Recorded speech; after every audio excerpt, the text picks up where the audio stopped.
हे दोस्तों, कैसे हैं आप सब। उम्मीद करता हूं भाई आप लोग अच्छे होंगे, बढ़िया होंगे।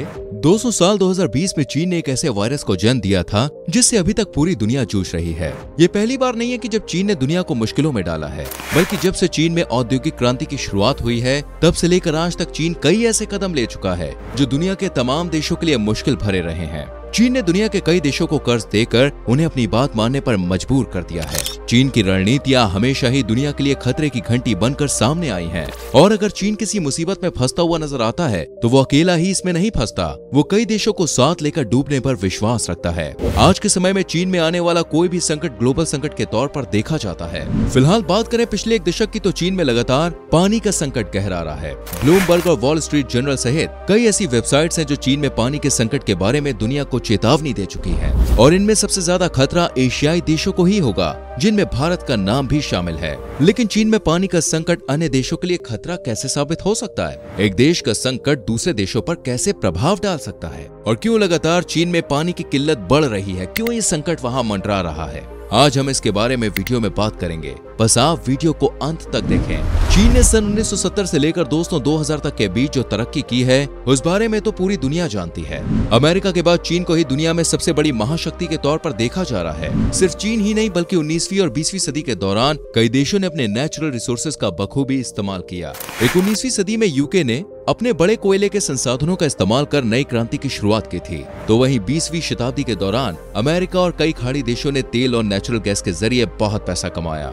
ठीक उसी प्रकार चीन ने भी अपने संसाधनों का इस्तेमाल किया। चीन में छोटी बड़ी मिलकर 1500 से ज्यादा नदियां बहती हैं। साथ ही इस देश में जगह की कोई भी कमी नहीं है। पहले तो चीन ने कृषि की ओर ध्यान दिया, लेकिन बाद में देश में इंडस्ट्रियलाइजेशन की शुरुआत हुई। पर दोस्तों, जैसे ही देश में बड़े लेवल पर मैन्युफैक्चरिंग शुरू हुई, देश में कई प्रकार की समस्याओं ने जन्म लेना शुरू कर दिया। धीरे धीरे चीन की नदियां गंदी होती चली गईं। चीन की हवा में प्रदूषण की मात्रा बढ़ती गई। ये सब समस्याएं शुरू में तो बहुत छोटी लगती हैं, लेकिन एक समय आने के बाद ये विकराल रूप धारण कर लेती है। आलम यह है कि आज चीन में 60 करोड़ लोगों को पीने का साफ पानी नहीं मिल पा रहा है। लगातार चीन की नदियां सूख रही हैं, और जो नदियां बची हुई हैं उनमें से आधी से ज्यादा नदियों का पानी पीने लायक नहीं है। उनमें बड़ी मात्रा में केमिकल वेस्ट और अन्य कूड़ा कचरा डालकर उसे गंदा कर दिया गया है। 1/4 नदियों का पानी जहरीला हो गया है। नदियों के साथ साथ चीन ने ग्राउंड वाटर को भी बड़े पैमाने पर इस्तेमाल किया है, लेकिन इंडस्ट्रियल वेस्ट के कारण जमीन के नीचे से आने वाला पानी भी अब पीने लायक नहीं रहा है। ज्यादातर चीन में ग्राउंड वाटर समाप्त हो गया है और बचे हुए पानी का 80 से 90% पानी पीने लायक नहीं है। आज दुनिया की 20% आबादी सिर्फ चीन में रहती है, लेकिन चीन के पास पीने का साफ पानी सिर्फ 7% है। यानी चीन की आधी से ज्यादा आबादी जल संकट का सामना कर रही है।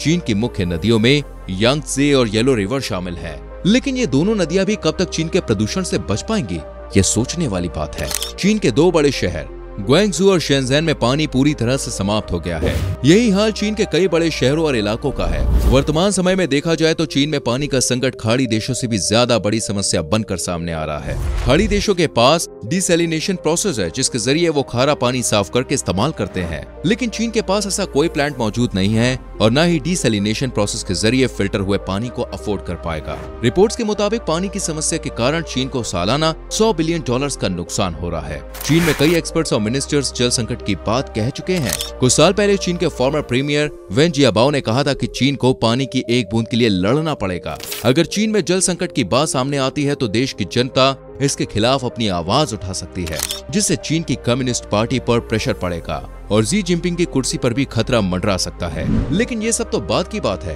कम्युनिस्ट देश में जनता द्वारा विद्रोह करना इतना आसान नहीं होता, इसलिए इस बारे में चीन को अभी भी ज्यादा सोचने की जरूरत नहीं है।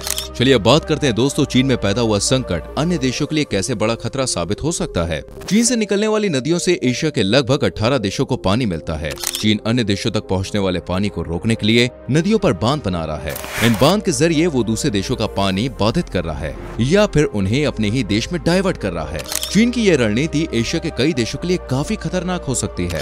चीन पिछले काफी समय से मेकोंग नदी पर बांध बना रहा है। इस नदी के जरिए थाईलैंड, लाओस, कंबोडिया और वियतनाम जैसे देशों में पानी की आपूर्ति होती है। चीन इस नदी पर बांध बनाकर पानी को अपने ही देश में सूखाग्रस्त इलाकों में डाइवर्ट करने की योजना बना रहा है। ऐसे में साउथ एशिया के कई देश में सूखा पड़ सकता है और कुछ सालों में ही इन देशों को पानी की बूंद बूंद के लिए मोहताज होना पड़ेगा। दोस्तों, चीन ऐसा सिर्फ एक नदी पर नहीं कर रहा है, बल्कि वो अन्य कई नदियों के साथ भी ऐसा कर रहा है। पिछले कई सालों से चीन ब्रह्मपुत्र नदी पर बांध बनाने की कोशिश कर रहा है। ब्रह्मपुत्र नदी चीन के कब्जे वाले तिब्बत से होकर गुजरती है। इसका मतलब ये नहीं हो जाता कि पूरी नदी पर चीन का ही अधिकार है। ब्रह्मपुत्र नदी पर बनने वाले बांध का भारत पुरजोर तरीके से विरोध कर रहा है, लेकिन चीन अपनी रणनीति के आगे किसी की नहीं सुन रहा। इस नदी पर चीन एक नहीं बल्कि तीन डैम्स बना रहा है, और वो भी सिर्फ 24 किलोमीटर एरिया के भीतर। इतने कम डिस्टेंस में 3 बांध बनाने के पीछे चीन का मकसद क्या है, इस बारे में भी एक्सपर्ट्स की अलग अलग राय है। कुछ एक्सपर्ट्स का ये कहना है कि वो ब्रह्मपुत्र नदी का पानी भारत और बांग्लादेश को देने के लिए पैसा या अन्य कई प्रकार की मांग कर सकता है। साथ ही नदियों को चीन एक हथियार के रूप में भी इस्तेमाल कर सकता है। अगर चीन ने बांध में बहुत ज्यादा पानी स्टोर कर लिया और उस पानी को अचानक से भारत या बांग्लादेश की ओर छोड़ दिया, तो भारत को भारी नुकसान हो सकता है। कई शहर ब्रह्मपुत्र नदी के सैलाब में बह जाएंगे और लाखों लोगों का जीवन खतरे में आ जाएगा। सन 1949 में चीन ने जबरन तिब्बत पर कब्जा कर लिया था और तब से लेकर आज तक तिब्बत के रिसोर्सेज चीन इस्तेमाल कर रहा है। तिब्बत में पीने के पानी का बड़ा स्रोत मौजूद है, इसलिए पूरे तिब्बत में चीन ने 8 डैम्स बनाए हुए हैं। वही बात करें जिनजियांग वाले इलाके की, जो भारत के जम्मू कश्मीर के पास पड़ता है, इस इलाके में भी चीन बांध बना रहा है। यहाँ से निकलने वाली नदियां कई देश जैसे उज्बेकिस्तान, तजाकिस्तान, किर्गिस्तान और अजरबैजान जैसे देशों को पानी मुहैया कराती है। यहाँ पर भी बांध बनाकर नदियों के पानी पर अपना अधिकार जमाना चाहता है चीन। साथ ही चीन south north water transport project पर करोड़ों रुपए खर्च कर रहा है। इसके जरिए चीन नदियों का बहाव सूखाग्रस्त इलाकों की ओर मोड़ना चाह रहा है। लेकिन चीन शायद ये बात भूल जाता है कि प्रकृति के साथ जब इंसानों ने छेड़छाड़ करने की कोशिश की है, प्रकृति ने हर बार इंसानों को मुंह तोड़ जवाब दिया है। चीन के इस तरह के खेलों का अंजाम क्या होगा, ये स्वयं चीन भी नहीं जानता। साथ ही चीन ऐसी मॉडर्न टेक्निक्स इन्वेंट कर रहा है जिसके जरिए पानी की खपत को कम किया जा सकता है, पानी के इस्तेमाल को रेगुलेट किया जा सके और बारिश के पानी को कंजर्व किया जा सके। इसके लिए चीन किसानों को निर्देश दे रहा है कि इस तरह की फसलों का उत्पादन किया जाए जिसमें पानी की खपत कम से कम हो सके। फैक्ट्रीज में होने वाले पानी के फिजूल वेस्टेज को कम करने के निर्देश दे दिए गए हैं। चीन में मीट इंडस्ट्री का व्यापार अरबों डॉलर का है। मीट को धोने के लिए बड़ी मात्रा में पानी की जरूरत पड़ती है। कम पानी में मीट को साफ किया जा सके, इस तरह की मॉडर्न टेक्निक पर चीन जोर दे रहा है। चीन में इंडस्ट्रीज इतनी ज्यादा बढ़ गई है कि लोगों ने अब खेती की ओर ध्यान देना बहुत कम कर दिया है। 1 से 2 दशक पहले चीन सिर्फ नेचुरल रिसोर्सेज को ही इंपोर्ट किया करता था, लेकिन पिछले 10 सालों के दौरान चीन एग्रीकल्चरल प्रोडक्ट्स का दुनिया में सबसे बड़ा इंपोर्टर बन गया है। खाने की ज्यादातर चीजें आज चीन दूसरे देशों से ही आयात कर रहा है। वहीं तेल की खपत भी चीन में बहुत ज्यादा होती है और शुरू से लेकर आज तक तेल का इंपोर्ट तो चीन अन्य देशों से ही करता आया है। चीन ने रिन्यूएबल एनर्जी के रिसोर्सेज की ओर बहुत ही कम ध्यान दिया है। आज भी चीन अपनी जरूरत का 65 से 70% बिजली का उत्पादन कोयले के जरिए ही कर रहा है। दुनिया के ज्यादातर बड़े देश रिन्यूएबल एनर्जी के इस्तेमाल को बढ़ावा दे रहे हैं, लेकिन चीन सिर्फ मैन्युफैक्चरिंग की ओर ध्यान दे रहा है। कोयले की कमी होने पर चीन ने पिछले साल भयंकर ब्लैकआउट का सामना किया था। सड़कों की स्ट्रीट लाइट से लेकर ट्रैफिक लाइट्स तक बंद कर दी गई थी। फैक्ट्रीज को उत्पादन कम करने के निर्देश दे दिए गए थे। ये सब कोयले की कमी के कारण ही हुआ था, क्योंकि चीन सबसे ज्यादा मात्रा में कोयला ऑस्ट्रेलिया से खरीदता था। लेकिन कोरोना काल के दौरान ऑस्ट्रेलिया और चीन के बीच काफी मतभेद देखने को मिले और दोनों देशों के बीच व्यापार ठप पड़ गया।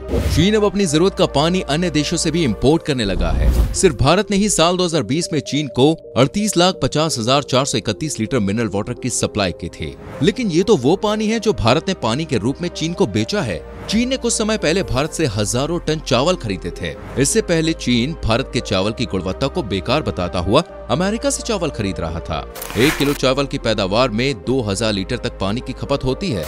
ऐसे में हजारों टन चावल में कितने पानी की जरूरत पड़ी होगी, आप अंदाजा लगा सकते हैं। इस तरह से चीन इनडायरेक्ट वे में भारत से पानी खरीद रहा है। इससे ये बात तो साफ है दोस्तों कि चीन अपने मतलब के लिए किसी भी देश के साथ दोस्ती का हाथ बढ़ा सकता है और किसी भी देश से दुश्मनी मोल सकता है। चीन एक ऐसा देश है जो अपने अन्य देशों को देश मानता ही नहीं है। चीन को अपने अलावा अन्य किसी देश से कोई सरोकार नहीं है। आज के समय में चीन को अगर दुनिया का सबसे मतलबी देश कहा जाए तो मेरी समझ में बिल्कुल भी गलत नहीं है। चीन अपने मतलब के लिए पूरी दुनिया को खतरे में डाल सकता है। और ये वीडियो देखने के बाद आप समझ गए होंगे कि चीन कैसे अपनी समस्या को जियोपॉलिटिकल समस्या के रूप में डेवलप करता है। चीन में पानी के संकट के बाद अब एशियाई देश काफी सतर्क हो गए हैं और चीन के बांध बनाने का प्रोजेक्ट का विरोध कर रहे हैं। तो दोस्तों ये है वो कारण जिसकी वजह से चीन में पानी का संकट आ पड़ा है।